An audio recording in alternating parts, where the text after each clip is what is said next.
Welcome back. A college libeled a bakery with racist fakery. But after slandering these civilians, the college must now pay millions. Yeah, finally, the price of being woke might be going broke.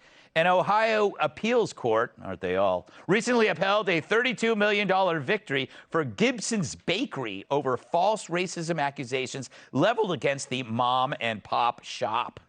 The case goes back to 2016 when the bakery's owner's son stopped 3 black Oberlin students, one of whom was stealing wine from the store. Wait, so the bakery also sells wine? What is this place, heaven?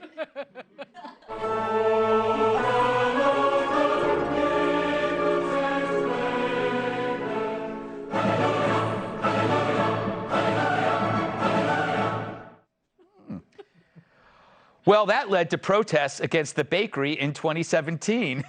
I'm going to pretend like that didn't happen.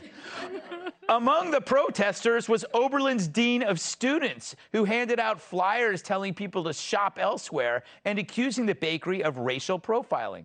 The bakery owner sued Oberlin, accusing it of damaging its business and reputation with false accusations.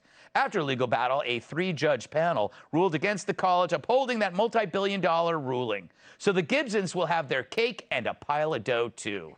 And $30 million is what the bakery will get for a college version of Jussie Smollett.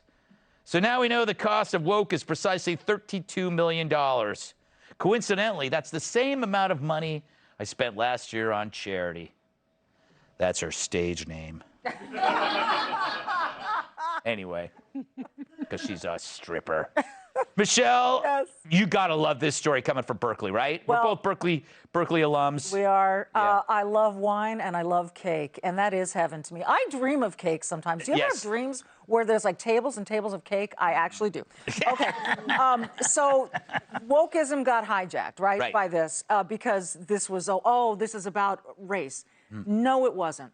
I read recently someone compared wokeism to the Salem witch trials, which lasted about, 18 months or something back in the 1690s, whenever that was. And the reason the Salem witch trials ended was because finally the governor in Massachusetts, his wife was accused of being a witch. And suddenly it hit home. And now, okay, we got to end the Salem witch trial. I feel like maybe this wokeism is finally coming to its end. Woke was originally supposed to be just being aware of social issues, social justice issues. It got hijacked in a big way, and this story, I think, exemplifies it really well. Yeah.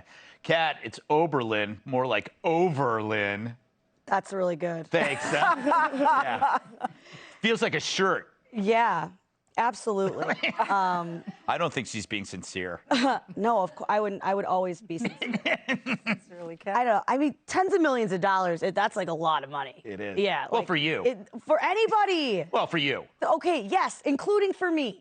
I don't have tens of millions of dollars yet. But I just love that Oberlin's response was, I mean, I get the argument for like people saying, oh, this is speech, blah, blah, but libel isn't free speech. Yeah.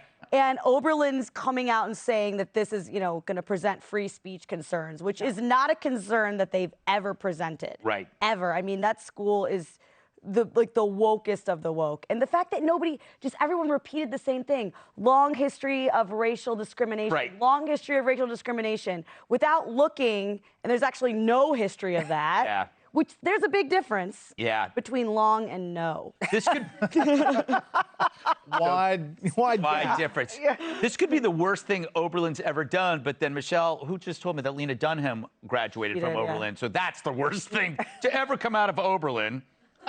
Was Lena Dunham. So far, yeah, it could be. Of the idiots that they're churning out, paying without financial aid, about $80,000 a year to go there and talk to accuse a small business of racism when you get caught stealing, which is actually what happens with the shoplifting here in New York City. Absolutely. That's why the security guards just stand there, and all the people who work in the stores, it's like, okay, just have that $70,000 in luggage that you just stole, because I don't want my entire life and livelihood ruined by you calling me a bigot. Yeah. That's what happens. Today, I bought a Gibson's Bakery and Candy Shop T-shirt. Oh, so they got an extra $42 from me. And every time I wear it, it will be my own personal bite me to people who are trying to destroy businesses because you show a paucity of wokeness. I can't help but think that purchase of your T-shirt is a dog whistle. Don't you love dog whistles? Just the words. Yes. I tell you, if you look at the details of this story, they're really heinous. If you just go back to the real original case, I mean, it's egregious. Yeah. And the fact that this bakery is now getting this payment is some kind of, reverse justice in the big cosmos. But politically, when you start hearing Democratic pundits saying wokeism is not selling with Democrats, when you see Reverend Al Sharpton saying African-American communities are really sick of white elitists on the Democratic Party, that's a red alert because politics is shifting. Yeah, it's true. It is I mean, to the point, like, it's great they got this money, but I think like the owner passed away, correct? Yes. Cancer. Yeah, Yes. I mean, so he didn't live to see this, but I mean, hopefully they Oberlin. I mean, and Oberlin's got a lot of money, but at least maybe if this story gets publicized, calling somebody a racist and ruining their career, that's you got to pay for that. And CNN and NBC and Washington Post did to Nicholas Sandmann. Yeah, that's true. Exactly. All right, coming up, researchers have started vibing with patients taking psilocybin. Hey, Sean Hannity here. Hey, click here to subscribe to Fox News YouTube page and catch our hottest interviews and most compelling analysis. You will not get it anywhere else.